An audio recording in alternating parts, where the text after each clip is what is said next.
Satu persatu kebohongan Verdi Sambo mulai terungkap ke publik. Tidak hanya jaksa dan polisi yang jadi korbannya, ternyata mantan Kadif Propam Polri itu juga berani membohongi atasannya, Jenderal Listio Sigit Prabowo.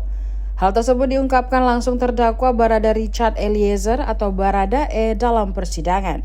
Dia mengaku pernah bohongi Kapolri Jenderal Listio Sigit Prabowo saat menjelaskan peristiwa penembakan di Duren 3 yang menewaskan rekannya, Brigadir J.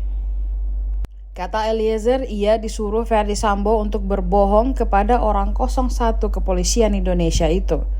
Verdi Sambo memerintahkan Eliezer untuk menjelaskan sesuai skenario yang ia buat.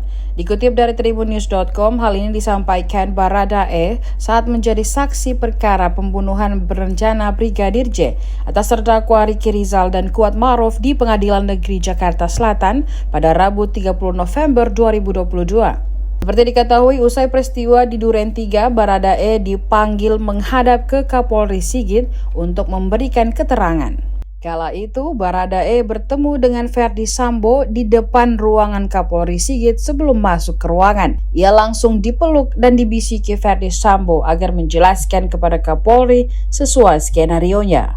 Itulah alasannya ia tak bisa berkata jujur di awal pertemuannya dengan Kapolri.